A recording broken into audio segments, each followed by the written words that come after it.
When I was a young boy, my mother would have described the nature of the woman's illness as female problems. And that was code for stop asking questions. And I did. But had I had access to the internet, I may have discovered that the cause of the chronic hemorrhaging in this morning's reading may have been due to fibroid tumors, or an endocrine gland disturbance, or a tear in the cervix, or a polyp.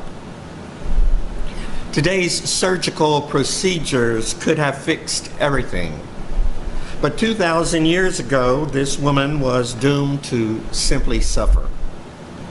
Her condition stigmatized her as unclean, which meant she couldn't touch anyone else, lest they also be contaminated. She couldn't even go to the temple. And if she insisted on breaking any of these taboos, the consequences could be severe. For all practical purposes, the woman was socially dead and had been for some 12 years. And she was powerless to do anything about it. So our story is about a chronically hemorrhaging woman in first century Palestine, a powerless woman who had been consigned to suffer in silence, ignored and forgotten by her community, and rejected by people of faith. It's a story about social labels and hopelessness and invisibility and cruelty in the name of religion. But it could also be a story about today.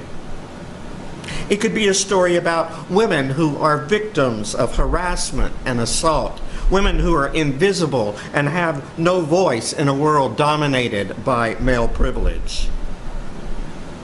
It could be a story about people of color who experience systemic racism every day of their lives in the form of salary differences, increased rates of arrest and incarceration, and racial profiling. People who still find themselves at the back of the bus of society. It could be a story about people who experience poverty and homelessness. Those folks we encounter who annoy us with their requests for $1 or however much we can spare. People from whom we avert our eyes, because to see them is to look upon their suffering, and that makes us too uncomfortable.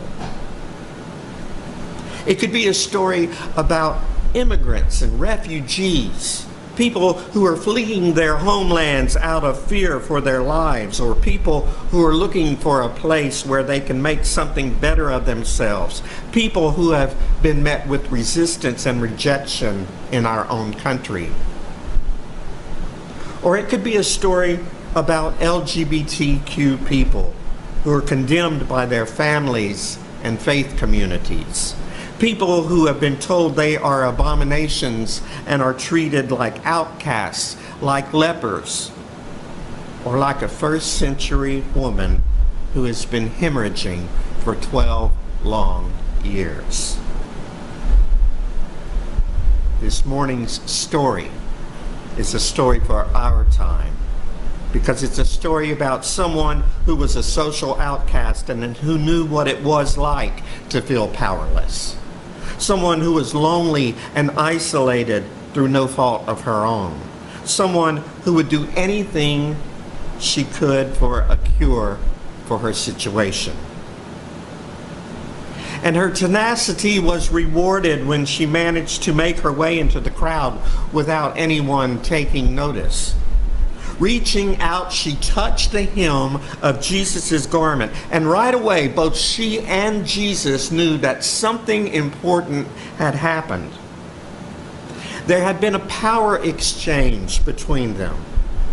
Scripture says immediately her hemorrhage stopped, and she felt in her body that she was healed of her disease. And in that same instant, Jesus became aware that power had gone forth from him. The power exchange between the two of them resulted in the woman's cure. A power exchange is almost always required for a cure. Men must give up some of our privilege in order for women to begin to find their voice and take their rightful place in society. White people must give up some of our power to people of color if we ever hope to see an end to racism. Those of us who are more prosperous than others must be willing to share our wealth with those who are less fortunate. Residents of our country must be willing to welcome the stranger as Scripture requires of us. And straight privilege must give way to liberty and justice for all. This woman was cured when power flowed from Jesus into her, and the same will happen when power is more evenly distributed in our own modern day world. A cure will happen, but not necessarily a healing. Jesus tells the woman in the closing verse that she has been made well and to go in peace and be healed. Healing didn't happen with the power exchange. Healing happened when she went home, threw some ribs on the barbecue, and sent out invitations to everyone. And healing happened when the townspeople accepted her invitation to join her in celebration. Now, Scripture doesn't say that's what took place, but I would like to imagine that it did. I would like to imagine that after 12 long years of loneliness and isolation, this woman not only experienced a physical cure, but also a spiritual healing. A healing that could only happen when healthy relationship was restored with others, with God, and with herself. But the woman was not the only one in need of healing. In fact, I believe she was less in need of healing than was the crowd. I believe she wasn't nearly as sick and ailing as was the religion by which the crowd justified their actions. Religion needed to be cured of its blindness to this woman's humanity. And the crowds needed to be cured of their silent glares of judgment and contempt. They needed to be cured of lifting up some people and devaluing others. And the only way it seemed this was going to begin to happen was if this woman was cured of her bleeding. I like to think of MCC as a place of healing. I've seen people who have come in who are broken. People who've been told so much that they are an abomination that they have begun to believe it. I've seen people walk through our doors cloaked in shame because they can't afford to give as much money as they imagine others to be giving. People who want to know what the dress code is, not because they want to dress comfortably, but because they can't afford the Sunday wardrobes they have seen other folks wear.